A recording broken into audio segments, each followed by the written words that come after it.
If you're a maintenance supervisor at a manufacturing facility and your machinery isn't working right, Grainger knows you need to understand what's wrong as soon as possible. So when a conveyor motor falters, Grainger offers diagnostic tools like calibration kits and multimeters to help you identify and fix the problem. With Grainger, you can be confident you have everything you need to keep your facility running smoothly. Call 1-800-GRAINGER, click Grainger.com, or just stop by. Grainger, for the ones who get it done. The best TV comes in many forms, from real-life mysteries to blockbuster dramas, family favorites, and buzzworthy reality shows. Philo makes it easy to stream them all with one simple, affordable subscription.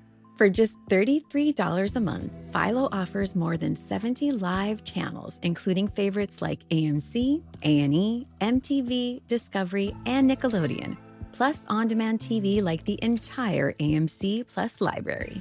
Whatever the mood, there's always something new to uncover.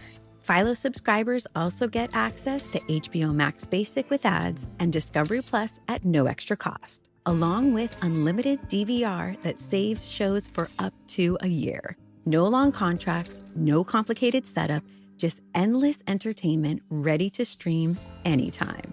Ready for a better way to bundle all the TV you love? Get started at philo.tv.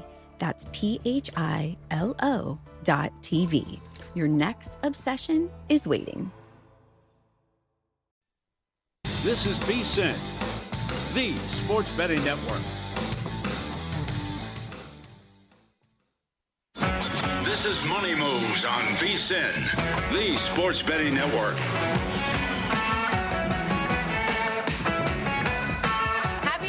Trade deadline day to all who celebrate, and if you are a Colts fan like the man to my left, I imagine you are at least celebrating a little bit this morning. I'm Stormy Buonantony. He's Jonathan Von Tobel. As we welcome you into this Tuesday edition of Money Moves, we're live in downtown Las Vegas, Circa Resort and Casino. We were wondering when or if a true blockbuster trade would come down on deadline day. It does come in the form of Sauce Gardner as the New York Jets trade their star corner to the Indianapolis Colts.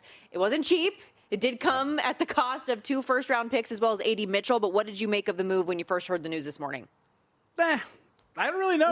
Like, here's the thing. You expressed, we ran into each other coming in, and you expressed surprise at my just, like, even-keeled nature in describing this trade and talking about it. Far too calm. I thought you would be very excited about it, especially considering, like, how good the offense has been, defense has been, what could potentially hold you back down the stretch. Yeah, I mean, well, first off, point of evidence to what we've talked about all season long, which is the Colts defense is its weak point, and clearly the front office believes that's the case as well. And corner's been a big problem for them, so they go and get allegedly one of the better corners in the NFL. And I think that's where you kind of start, which is I think that if you tell me now, and this is what our colleague Will Hill, he texted me, how do you like this trade? And my response was, if you tell me right now that Sauce Gardner is the cornerback he was at the beginning of his career, then I think that that is a good trade. I think that that is something that you can rely on. The problem is that Gardner has not been that guy. Now, this year he is better, but he still hasn't played to the same level that would constitute a trade package, I think, like this. I also do think that a lot is being made of 2 first-round picks, but one of them is a 2026 pick, which pretty safe bet that's going to be 20s-ish, like, right? Yeah, deep first-round pick. Yeah, I mean, they're already 7-2. You know, assuming this trade improves them to the point where they can still win 11, 12 games, they're going to be pretty deep in the first round. So I don't really think that that's that big of a deal to trade this year's first-round pick. Essentially, you're getting Sauce Gardner for it. The question becomes, what if next year you revert to form? What if next year Danny Dimes is, because I assume they're going to keep him now, is the old Daniel Jones? They slip down the standings, and that first-round pick becomes much more valuable. Again, that's a big if. But if they're, again, like another 9-10 win team next year, and God forbid, what if they win a Super Bowl in the next year or two, then it's all totally worth it. I don't really think it was like a great trade. I don't think it was a bad trade. I think it's one of those rare trades where you look at it and go, all right, like you understand it for both sides. Yeah. And for the Jets, look, you get A.D. Mitchell. You know, a lot of people, I think, it's funny how you view things depending on what side of the fence you're on. I've seen a lot of Jets fans are like, how can you get rid of such a talented wide receiver? My rebuttal would be, you'll realize that when he commits 2 penalties that cause you, or 2 infractions that cause 2 touchdowns to get called off the board in a game that you lose by 7. Like, A.D. Mitchell is a very talented receiver. I like them a lot. But there were shortcomings with A.D. Mitchell and his short tenure with the Indianapolis Colts, which is why they were willing to move off of him in such a short window after drafting him about 54th. So at the end of the day, you kind of like it. You tell me now that you get elite Sauce Gardner. I think it's totally worth it given the weaknesses. But either way, I think you just sit back and go, all right, I think both teams make out fine, and let's see what happens from here. Yeah, I think it was a good move on both sides. Yeah. And I honestly, I thought you were going to be more excited coming in here just knowing the shortcomings of the Colts and where he could fit, because he has, I understand what you're saying, that to an extent he hasn't been the guy that they thought they drafted at the beginning, but he's still been very good. I even saw this stat from Albert Breer on X earlier this morning that he hasn't allowed more than 2 receptions to a single receiver in a game this season. He's forced a tight window throw on reception attempt at 52% of his targets, the highest rate of any player who's been targeted at least 20 times this year. So there are numbers that certainly support that he is good and will be a good addition to what you guys are doing. And if he does start to live up to some of his capabilities and Lou Anarumo can get the most out of him defensively, he just got paid. He signed the 4-year, $120 million extension. And because he was signed so early in his career as a young player, you're getting some longevity to this talent as well. No, I think that's all fair points. My big rebuttal would be, and this is only one metric, when targeted, opposing quarterbacks have an NFL rating, a passer rating of 102.5 against Sauce Gardner this year. So, there have been times where you can have success against him. That would be by far the highest rate of his career so far. So we'll see if that's the case. If you want to use PFF numbers, I know not a lot of people like them, but if you do, his PFF coverage grade has declined every single year. Right now, what he currently sports would be his career low. So, there's things there you can look at and say, this is why you're not too excited about it. But to rebut my butt, we have seen cases all the time in sports where guys get a change of scenery, and everything works out for them. To me, I always go back to Justin Verlander. The tail end of Verlander's tenure in Detroit, he wasn't particularly great. He goes to Houston, and then we know what happens from there. And I think you can make the case that in Anarumo's system and how it looks, that this is going to be much better for Gardner, and maybe he's really going to buy in on being on a potential championship caliber roster moving forward. And and just the last point to you about being excited, I will say I should be fair. It is cool to see your team go in and go, so you know what, let's try to maximize this window and see if we can win a championship now.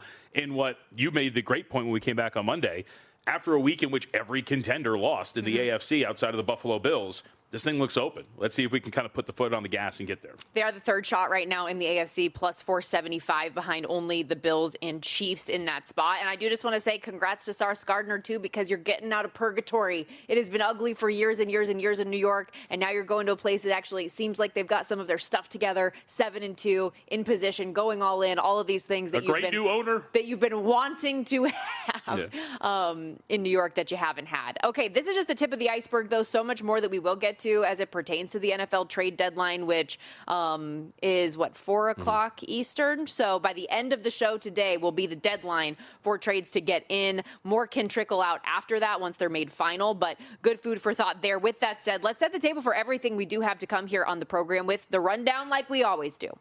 It's time for the top headlines and topics of the day. This is the Rundown. So we are going to get into plenty of college football today. We're going to get our first glimpse into what the selection committee was thinking about the top teams in the country, and return of the MACtion as VSiN's Adam Burke joins us in about 30 minutes. Very excited. Midweek MACtion is back tonight. I mean, I don't really care about that. I'm more excited to hear what Adam has to say about his Akron Zips as they were picked first to finish in their conference in hoops. So very much looking forward to chopping it up about a little basketball with Adam as well. Akron UMass on the gridiron today, as well as Miami of Ohio against Ohio. But yes, we will get into some college basketball as well. Opening night was fun. We got an upset.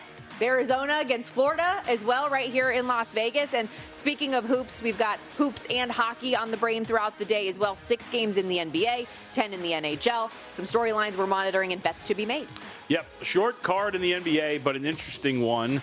Our Charlotte Hornets are taking on the New Orleans Pelicans, the winless Pelicans. However, another ankle injury for LaMelo Ball. So we will see if he can persevere and play tonight. But 3-4 start. Solid for a team with a win total of 24.5, 25.5. But you don't like to see LaMelo and ankle together because that's been a problem throughout the career. And then, to the surprise of no one, our top item here, it's NFL trade deadline day, like we have already mentioned and dug into. But we just got some breaking news. Shout out our producer, Justin, for putting this into our text chain. The Jets are at it again, trading Quinnen Williams to the Cowboys. Good. Now, Jerry Jones yesterday on the Stephen A. Smith show was talking about some trades that they had made, one that was already done and like more that were in the works, but we would have to read about it today. We already knew this morning that the Bengals traded Logan Wilson over to the Dallas Cowboys. Now the Jets picking up Quinnen Williams. Huge. The official pricing on this bad boy. New York will get another first-round pick, 2026, and more for Williams. So no more firm details out yet. Tom Pelissero, the one reporting this first-round pick, though. Yeah, it's going to be so this is pretty interesting for a couple of reasons. But, we actually had brought this up. I think we talked about this yesterday, whatever it was.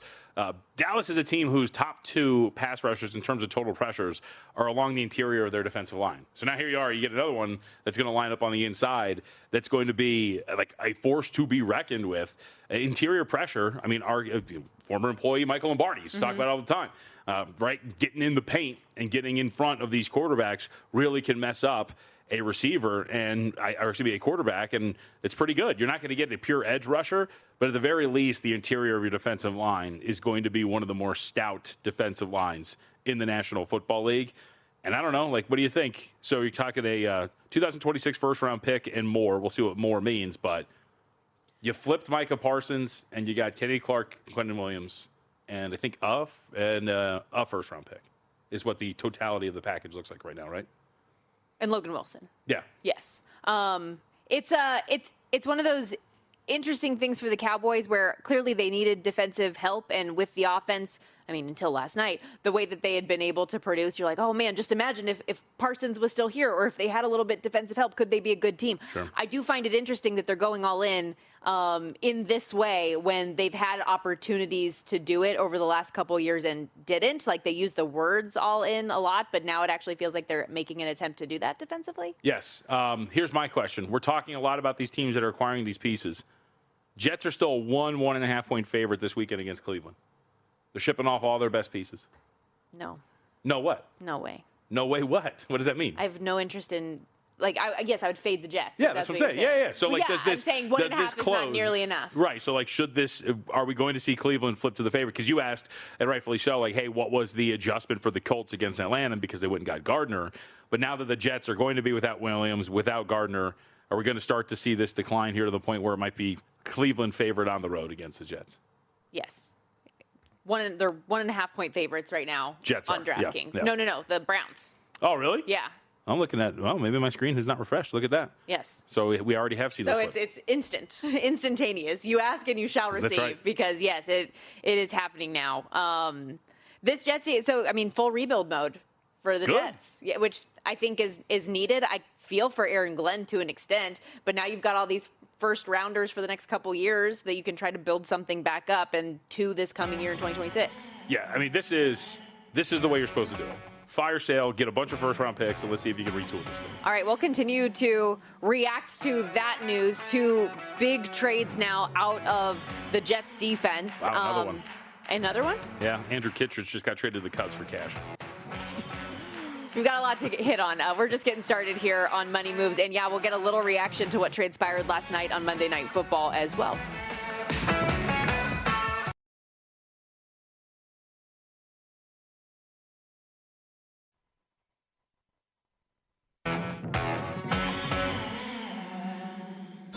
You're watching Money Moves here on VSiN, the Sports Betting Network. We were going to have a boring trade deadline. Boy, were you incorrect. Stormy Buonantony, Jonathan Von Tobel with you back here on this Tuesday edition of Money Moves. This morning has been wild what the Jets have been doing. Not afraid to say, okay, things aren't working. We need to rebuild. We need to reset. Getting rid of this morning both their star corner, Sauce Gardner, who they just re-signed this past offseason, as well as 3-time Pro Bowler on the defensive line, Quinnen Williams. Gardner going to the Indianapolis Colts. Quinnen Williams now set to join the Dallas Cowboys. Cowboys making a couple of moves as well. We mentioned earlier that they were able to get a trade for the Bengals linebacker Logan Wilson as well. Is it too little too late, however, for the Cowboys side of things based on how their season has started? Probably. What are we looking at here in the NFC? And pull up the exact standings, so I have this right in front of me. You know, you're 3-5-1. There's kind of like this line of demarcation slowly forming in both of these playoff races, where Chicago and Carolina sitting there at 5-3 and 5-4 respectively. A gap between you and those two teams. Can you realistically leap those teams in front of you? Minnesota, Carolina, Chicago. And then, of course, that's just to get to 8th. And then you need one of Philly, Tampa Bay, Seattle, Green Bay, Los Angeles, San Francisco, or Detroit to fall out of the top 7. Mm-hmm. Do you think that is a realistic possibility? I would say probably not. I don't think so. Mitch and I discussed this on Pod of the Futures today, where it seems like you're not solidifying because there's plenty of time, but it definitely seems like you're getting a solid idea of who your playoff teams might actually be in both conferences. Cowboys at this point in the season, 3-5-1. They've dropped back-to-back games, 3 of their last 4, including obviously last night on Monday Night Football, where they close a 3.5-point home favorite against the Cardinals, ultimately lose by 10 in this spot. And as we're talking about this in the framework of the Cowboys defense, although the offense had for sure problems yesterday that I'm very upset with as somebody who bet the over in this game, let Arizona score on 5 of 10 drives. They've allowed opponents to score on 49.5% of their drives this season, tied for the Bengals for the worst in the NFL. And you think for an offense that is very capable scoring, prior to last night had scored 40-plus points in their 3 previous home games this season. Yesterday, obviously, they couldn't get anything done. Just 10 points actually scored by their offense. They had the block punt touchdown in the first half that got them on the board in general. But for a team that we know is so capable scoring, the only way they're able to win is in shootout fashion. And so now if you're able to have some pieces that can actually make something happen, but like I said, I think it might be too little too late. And Jerry Jones kind of made his bed and is now trying to work his way out of not having to lay in it. All right, so let me. I want to ask you this and frame it in this sort of fashion, coming from yesterday, tying into the Cowboys. So Prescott's put together 2 lame games, one against Denver, one against Arizona last night. Christian McCaffrey is now the odds-on favorite to win Comeback Player of the Year, right? -110 over at DraftKings. Prescott's +130. I think there's a stronger case to be made for McCaffrey to win Offensive Player of the Year. But did that cost Dak Prescott Comeback Player of the Year? Would McCaffrey win both? How would you view this dynamic at this point right now? You think those 2 performances cost him? Potentially. There's still so much runway of the season left. I don't want to say that yet. I mean, the question, I think, not to get you, but the question becomes, like, do you think McCaffrey's going to slow down really at any point? So I don't know how to put this kindly. So he's going to have to continue to be utilized at the rate he is being used in order for San Francisco to have success and continue winning games. Will that get to the point where his body will start to get worn down? And for somebody who is such an injury-prone player, what might that mean for him down the stretch of the season? Like, I have genuine concerns about his usage rate and being able to stay healthy down the back end of the year. If Dak does stay healthy and he is a quarterback and continues to, like, be what he has been largely for the most part this season, then I think he gets back in line, which maybe at +130 is worthwhile to get back in on him for Comeback Player of the Year. Sure. But I have concerns about Christian McCaffrey's health. Like, because of how many touches he has to have each game for them to have success because of the overcompensation for other injuries, I just don't know how that's going to look. Yeah.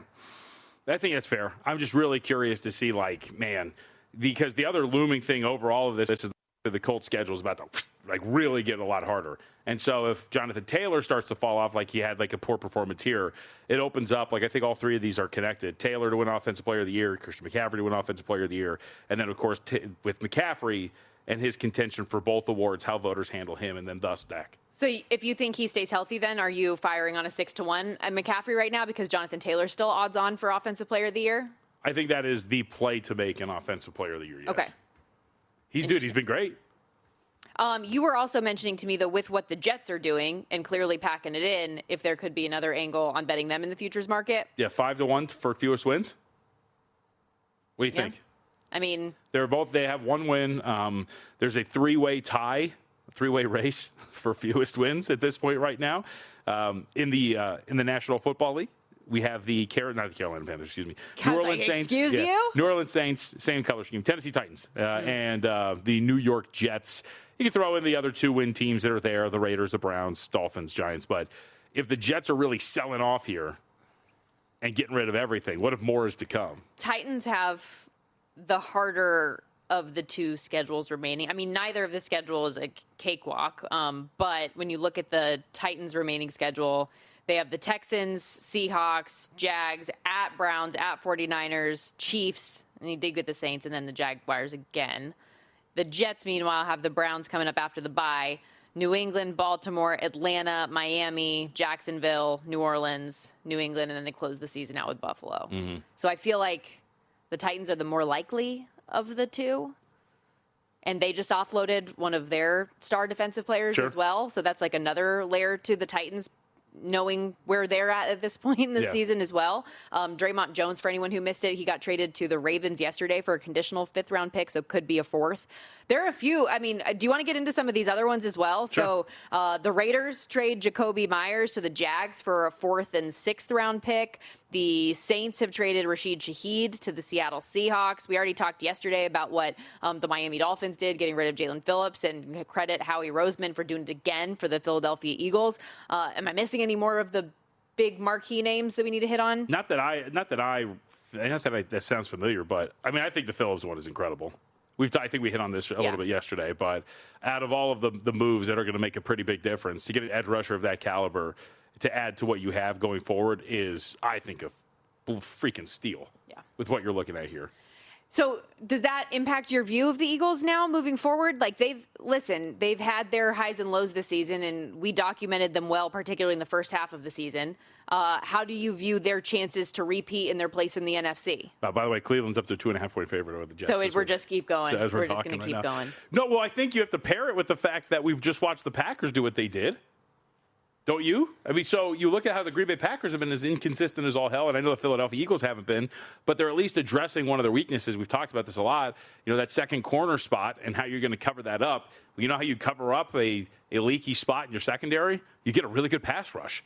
And if you're able to now, once again, have one of the best fronts in the NFL to be able to rush opposing quarterbacks and get after it and mask what might be your biggest weakness defensively, dude, I mean, that's a team that's obviously won it. They're not showing as much inconsistency, is that fair, as the Green Bay Packers, who have a draw with the Cowboys, have a loss to the Browns and to the Panthers. I mean, that looks like a team that, with the addition of Phillips, I would say I give an edge to them. The Eagles coincidentally playing the Green Bay Packers this coming week on Monday Night Football. So we're going to get it. The NFC is weird. So the Rams are your favorite right now at 4-1. Yep. Eagles and Lions plus 450, Packers plus 475, Seahawks plus 550. The odds start to get longer after that with the Bucks at plus 850 and the 49ers at 13-1. So that's kind of your compilation of the top of the NFC right now, which is all over the place. Yep. Who's going to win this conference? Who's going to put themselves in a position to win the conference? I mean, so you want the other.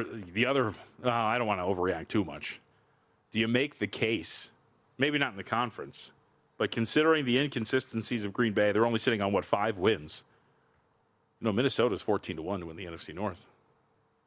Let me pull up that. Yeah, see? Now you're thinking about things That's here. yeah, okay. Just got a big win over Detroit. See? There's so many things you can look at here. What about the Bears at 11-1? Is that a realistic thing? They're actually shorter than Minnesota right now. The only thing that that makes me gravitate more toward Minnesota is that you at least have this thing of O'Connell's like a good quarterback developer, and maybe J.J. McCarthy actually is starting to turn into what you expect. If that's true, and he is the guy that they obviously fought for when they drafted him and believe in him, that would be kind of a wild thing. 14-1 right now. Sheesh. Okay. Food for thought. I know baseball season is over, but because we at VSiN love our listeners so much, we're extending our Sports Equinox special. So all 4 major professional sports aren't in action anymore, but we're still celebrating the cause that we had this past week with our Sports Equinox special. For just $129, you get access to everything we do here at VSiN. So that's the daily best bets from all of our show hosts and guests, the betting splits access for DraftKings, Circa, and Brocco, AI-driven prop projections and matchup tools 24/7 live and on-demand video content on the VSiN Watch app, all of the guides as well. The only way you get the college hoops betting guide, the Super Bowl betting guide when we get there, March Madness, the only way you get it is by being a subscriber. VSiN.com/subscribe is how you can join in. Again, VSIN.com/subscribe. We're going to step aside when we come back. VSiN.com managing editor Adam Burke is going to join the program, get his reaction to some of these trades, talk college hoops, college football, and so much more coming up next on VSiN.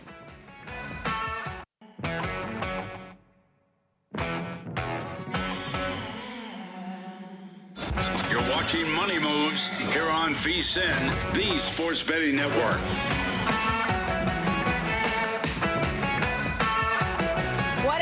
What a day as we welcome you back into this Tuesday edition of Money Moves. Stormy, Buonantony, Jonathan Von Tobel with you live in downtown Las Vegas, Circa Resort and Casino, Sirius XM Channel 158, iHeartRadio, YouTube TV, wherever you're watching or listening. We appreciate you hanging out with us today in what has been a busy NFL trade deadline day, still a couple hours away from the ultimate deadline at 4 o'clock Eastern, but some big moves, most notably coming out of the Jets, who are moving off of both Sauce Gardner and Quinnen Williams, getting 3 total first-round picks in those moves. And we're going to discuss that and a whole lot more as Adam Burke joins us here on the desk, live in studio, VSiN.com managing editor. We're going to talk college hoops. We're going to talk plenty of college football. But considering that the Jets are playing your Cleveland Browns coming up this week, I thought it might be worth bringing up here off the top. How are you feeling about the Brownies?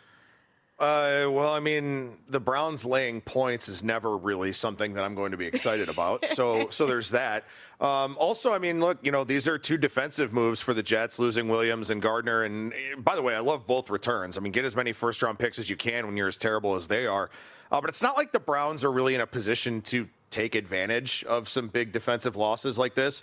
The offense looks really bad with Dylan Gabriel at the helm. Quinshon Judkins is solid, but I mean, the Browns are pretty predictable with when they're going to run the football. And, I mean, look, it's week 10, right? And Kevin Stefanski has once again given up play calling for the 2nd straight year. And now Tommy Rees, the offensive coordinator, is going to be the play caller. So, like, it's another year of not knowing what the hell is going on in Berea with that team. How do we get to the Browns here? The celebration is supposed to be about New York. What about them? Didn't you like it? Did you like the trade? Yeah. I mean, I like the trade, but again, it doesn't have any bearing on. To me, it doesn't really have any bearing on this weekend's game, right? No. I mean, those are 2 kind of impact-ish players, but again, it's sort of matchup based, right? Like the Browns still aren't good enough offensively to really take advantage. Now, you could certainly make the argument or kind of question what the mindset is for the Jets, right? Losing 2 of their supposed leaders on defense, 2 of their more impact type of guys, especially by name recognition.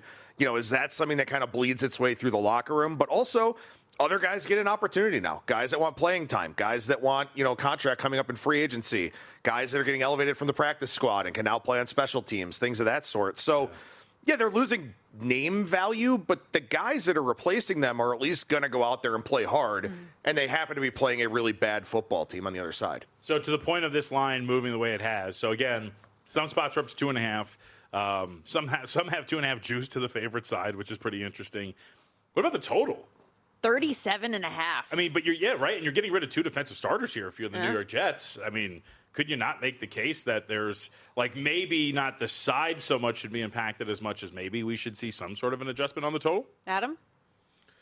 Yeah, I mean, I guess you could say that. I mean, also the forecast is maybe a little bit dicey. That's something that we'll have to keep an eye on, too. And especially with it being the month of November now, definitely keep that in mind. Forecasts are obviously not super accurate this far in advance of a Sunday NFL game, but you want to keep an eye on those things as we go throughout the week. Wind is definitely a huge factor, more so than precipitation, but chance of rain in the Meadowlands this weekend, maybe that's something that could kind of have a little bit of an impact on this one. But I mean, look, again, I think it speaks to what I was just saying, right? Where they are losing 2 defensive players with some name recognition and some name value, and the total's just still sitting there because the Browns are pathetic on offense. VSiN.com managing editor Adam Burke joining us in studio. Right, full circle. It all comes back together. It all comes back to the Browns suck. I feel like during the NFL season, for me, every time I'm on some sort of show, it comes back to the fact that the Browns are awful. Just why is this happening to me? Right. Although, listen, as we shift gears to a little college basketball, I know JVT was very excited to ask you about the Akron Zips. So could we be looking up, at least from a hoops or even college football standpoint, because Akron's in action today is as MACtion returns as well. Kelly Blue Book picked them first. Yeah, I mean, man. The MAC is, last night, college basketball, the MAC played against a bunch of Sun Belt teams, and it was just a wide range of outcomes. When did that start, by the way? Isn't it like a MAC SBC Yeah, it's challenge? a MAC and Sun Belt. I think it started maybe 2-3 years ago. The classic, but it wasn't, you can remember. But it wasn't right out of the gate. It was kind of once teams got into non-conference play a little bit. The MAC is a decent basketball conference, but for those that want to watch MACtion tonight, it is a horrific football conference. It is, I mean, even Miami of Ohio and Ohio, with the top game tonight, who are probably the two best teams in this conference. Maybe you could make a case for Toledo if they'd stop losing outright as a favorite. Even that game's not going to be very good. But UMass and Akron's probably going to be the worst football game you've ever seen. I can't believe you're coming in so hot like this. After last week when we were on the show, you were so excited that MACtion was finally going to be back this week. Conference USA, they were working their way out of it, and now we've got the MAC back. I know. It's a far cry from your usual sunny demeanor. We have seen, by the way, some line movement in that UMass-Akron game, right. Up from 9.5 to 11.5. Big swing on the total, actually, from as low as 47.5 on Sunday to 51.5 now. So people are firing, Adam. People are interested. So this is really interesting. I mean, there's been a lot of line movement for a game that if it was on a Saturday, nobody would care about it. But because it's on a Tuesday and it's one of, two spotlight games here, I mean, for Akron, like you said, it's out to 11.5 now. If it's 11 or higher, depending on the book that you want to cite, it will be the highest favorite roll against an FBS team for Akron since 2017. If it's 11 or higher. So, first of all, that illustrates just how bad UMass is. But second of all, it kind of illustrates that Akron's a little bit better than expected. This is a team that came into the season with no hope of making a bowl game. Not because they're bad at football, but because they're also bad in the classroom. They had an APR, their low APR scores kept them from going to a bowl game this season. Their bowl game is next week when they play Kent State in the wagon wheel rivalry game. But that's not hard to say at all. No, not at all. Nope, not in the slightest. But I will say again, Akron has kind of overperformed relative to their very low expectations. So that's how they wind up being a double-digit favorite here against a fellow FBS team in UMass, who, by the way, they're so banged up that their head coach was playing in the secondary on the scout team a couple of weeks ago during practice. Good Lord. Apologies, I got distracted. Zion Williamson and Charlotte Hornets and LaMelo Ball update. LaMelo Ball's not going to play today. So Zion Williamson? Questionable? Looks like he's still questionable. Okay. Yeah, I'm still trying to find it. But the Pelicans, as we're all wondering with bated breath in this matchup of two Titans, Pelicans are up to a 4-point favorite. Just the most inspiring sporting events we're talking about here on this segment. We're committed. That's true. That's right. There's no other show out there in the sports betting media world that's harping on the level of games that we are. Yeah, MAC football and then Hornets. Pelicans. I did love, though, that we just keep on going, that in the commercial break when we were just kind of BSing about the Florida-Arizona game yesterday, you were like, I prefer to watch lower-level basketball. Come on, what are we talking about? Yeah, I wear out ESPN Plus for sure. Okay, well then, if you're such the YouTube TV thing doesn't even impact him. He's only using Plus anyways. YouTube what? You're such a college basketball hipster that this might have not even registered on your radar. Did you see Boise State yesterday? What was that? The injury thing where he's getting pulled off the court? Did you see the result of the game? Oh, no. Boise State lost to Hawaii Pacific Atlantic or something. Yeah, I saw Eric Haslam from Haslametrics tweet I think Boise State lost to an insurance company. Yes. Oh, no. Yeah. What was that? I don't know. So I bring that up because go ahead. You finish. Well, so the thing about it is the game doesn't even count. Yes. Which I think was the direction that you were going. Yeah, well, the game doesn't count, but I mean, I still think you should win the game. Well, yeah, of course. Because I was going to zoom out and say, as the college basketball hipster, I don't know how in you are on the Mountain West, but I've been kind of harping a little bit on the fact that I think the Mountain West might be kind of down this year, and that Stormy's Aztecs here, the rightful favorite, she won't sweat too much that plus 120. She just bet on them to win the conference. This is a small point of evidence. Again, the game didn't count. Who knows what, if they really cared, whatever it was. Right. But this might be a point of evidence to that fact that the Mountain West might be pretty soft this year. Yeah, for sure. Now, when we say the game didn't count, right, they are 0-1. Yes. But the game doesn't count in terms of net rating or anything like that. So it's not something that would hurt them, if they were somehow to win the Mountain West. It's not something that would mathematically hurt them in terms of their seeding. Yep. They clearly don't look like a team that will be on the bubble for an at-large berth. But if that were to be the case, this game technically, because it was against a Division II opponent, doesn't apply to net rating or anything like that. Yeah. So the game doesn't really matter, but it does. It does. Yeah. Hawaii Pacific, by the way. Dude, I don't want to be insulting to D2 Hawaii Pacific. The Sharks, baby. Let's see. Per the Idaho Statesman, the result is one of the worst losses in Boise State program history and certainly the worst of Leon Rice's 16-year tenure. I don't know where this is coming from, but Bleacher Report Betting did tweet out yesterday that there was a 0.1% chance that Hawaii Pacific was going to win that game. So you do the math on implied probability there. Wow. I mean, well, I don't know where they come up with that number because D2 games are not lines. I was just what I saw was more viral than the result was the kid getting pulled off the court with the calf. Too. Yeah, just getting dragged. Yeah, getting dragged off the court. What was that? Well, so, I don't know. Calf cramp. Yeah, well, as Wyatt, one of our lovely producers behind the scenes, has explained, Hawaii Pacific couldn't afford to fly their training staff out, and so. Like they were getting help from Boise's training staff, and so that's let's just drag him off the court as a solution to the problem. Wow. Okay. Yeah. On that note, we're going to take a quick timeout. When we come back, I do want to get into some more college football. I know you have college basketball plays for tonight as well, so we'll get into all of that. But the selection committee is going to have their first reveal of the way the top of college football would shake out if the bracket were made today.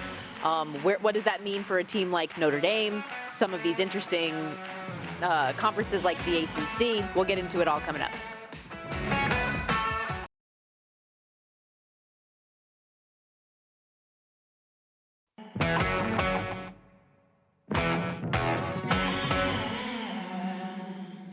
You're watching Money Moves here on VSiN, the Sports Betting Network.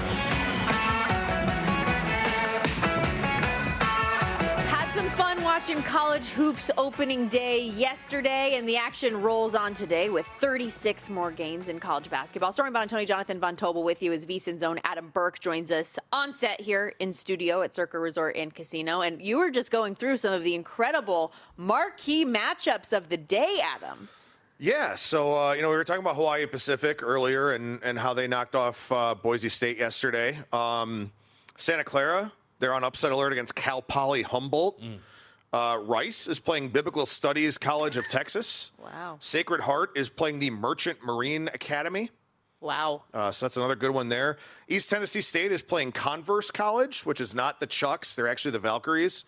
Missed opportunity there. Right? I mean, I realize that they're like a super small school in Spartanburg, South Carolina, but like they have to have a deal with Converse on the court, right? One would think. You would think? Honestly, I'm just disappointed that I didn't know there was another college in Spartanburg, South Carolina, other than Wofford. So I'm learning new things every day. Isn't SC State in Spartanburg? Well, yeah. Or are they in Orangeburg? No, they're in Orangeburg. Also, can't SIU. Find out something better than a Berg? Like we get SIU Edwardsville is playing East-West University, which I don't know what that means. Okay, but I'm assuming you haven't bet any of those games. No, I don't even know if those are lined. They're lined in very, very, very, very far away places. You did find a line though, and for somebody who really makes his hay on the lower conferences, one of the bets that you are involved in today is fading one of those lesser than schools, laying a really big number with the Kentucky Wildcats. Why? Yeah, so I'm laying 30.5 here with Kentucky. This is one that's gone up a little bit from 28.5, so not exactly getting the best of the number. But, I mean, look, in college basketball, we saw a total move 13 points yesterday between IU, Indy, and Ohio State. Your Aztecs have been bet up 6 points today against Long Beach State. This happens early on in the season. It's a very, very inefficient market. I'm not going to worry about, a 2-point difference here with Kentucky. So Nichols, the Colonels, I actually like them as a program in the Southland. They are obviously outclassed and out-talented here in this game.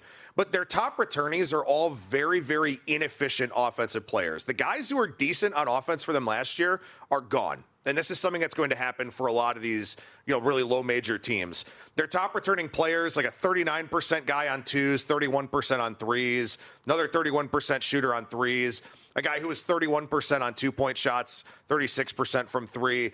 These are guys that are not going to find open looks at all whatsoever against Kentucky, and they're not good shooters to begin with. And Kentucky with Mark Pope, I think he wants to establish his rotations. He wants to play fast. When you look at his first 7 games last year, 71 possessions or higher in all of them. They're going to be very efficient on offense in this game and probably on defense too. Nichols just can't hang. The other thing is for Kentucky, I don't know what their starting lineup is going to look like, but it's very likely that they're bringing a 6'11 guy and a 7'1 guy off the bench. Nichols has no chance of defending players like that, even in garbage time. So Kentucky can name the score here. I think if they want to embarrass Nichols, they can, or if they want to just play their game and they wind up blowing them out, they can. So I laid the 30.5 here with the Wildcats tonight. Okay, I like it. Let's do another one here that you have on your list then. East Carolina, Georgia Southern. What do we got? Yeah, so these are two teams that I think are going to slow the pace down a little bit this season. Now, of course, early on in the college basketball season, every coach says they want to play faster, they want to be more athletic, they want their guys to go out there and create shots and all these different types of things. But these two teams are very, very poor offensively. The better offensive players that they had from last season are gone. A lot of the carryovers, like they've got new point guards, so they have new guys facilitating the offense. Both of these teams talked to local media about wanting to improve defensively. East Carolina was one of the worst teams in the country last year in three-point percentage defense. Georgia Southern is not a good defensive team at all on the perimeter either. So both of these teams kind of highlighted defense. And I think in a way, from a coach speak standpoint, this is kind of to say, we've got to play defense better because our offense isn't very good. So I took the under in this Georgia Southern and East Carolina game. This one's kind of danced around a little bit. It went up this morning. It's come back down a little bit now. I played under 149.5 in this one.